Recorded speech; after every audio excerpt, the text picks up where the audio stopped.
If you are for everybody, you are by definition for nobody. Years ago, I was working on a creative challenge with a big international bank. They wanted to come up with this exclusive credit card program. So before diving in, of course, one of the first questions we asked is, so who's this going to be for? Is it like young bankers, fresh graduates, people run their own, who's this for? And the answer was, it's for everybody. We said, what do you mean for everybody? You wanted something that's exclusive. They go like, yes, we want something super exclusive as long as it's for everybody.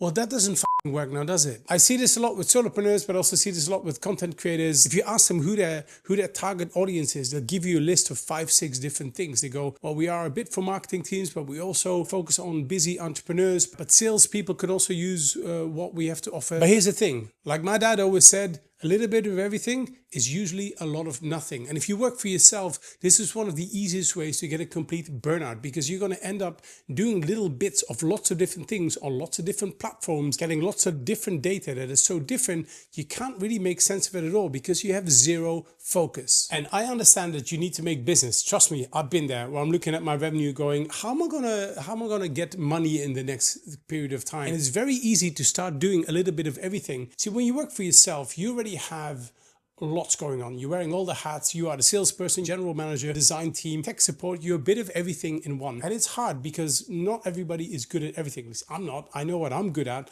I also know what I'm really not good at. If you then on top of that also focus on a variety of different audiences that are on different platforms, because this audience needs this, but that audience needs that, it's not only going to give you a massive burnout for the people looking at your content and your business. It's going to be super confusing because there'll be something for marketing, there'll be something for busy entrepreneurs, but you also have some top tips for people who work from home. It's going to be a big mess that's not going to get you anywhere. If you want to run a successful business, particularly when you work for yourself, you don't have, $1 million budget and 1,000 employees, be very exclusive, like eliminate people from your focus. Don't focus on all these people, focus on one very specific person.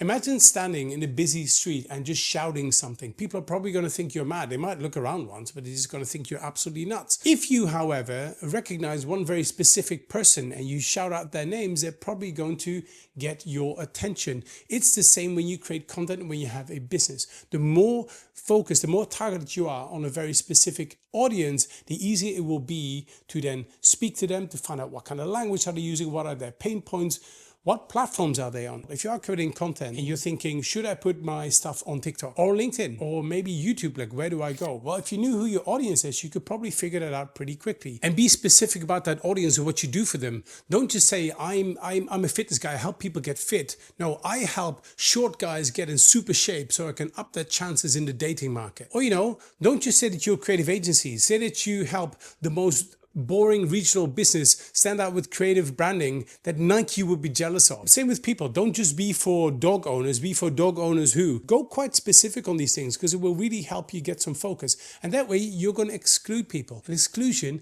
is a good thing. Once you know who they are, you can quickly decide what kind of formats you're going to be using. Is it going to be more writing? Is it going to be more video? How are you going to approach them? Where do they hang out? How do you speak to them? What are some of their pain points? What is kind of the language that they use? Who else is looking at this audience? Once you have a specific audience, everything else will become a lot easier. That doesn't mean work is all done for you. It just means that you'll have some focus, that by the time you need to decide what kind of content you're going to create, where you're going to put it, at least you know what you're going to do and you have a bit of focus that will give you the headspace so you can focus on all the other things you already need to do when you work for yourself. But at least don't have your marketing, your messaging and everything you post online be a little bit of everything for almost everybody. Because like I said, that's going to be the most surefire way you're going to get a burnout. And then once you figured out who your target audience is, you could put that in your introductions. When you meet people, you're very clear about who it is that you are targeting. It will help you stand out from the crowd. If you want to know how to do that, then click on this video over here. We have a simple structure to help you with creating that first simple introduction video for you. So click on this one. I'll see you next time.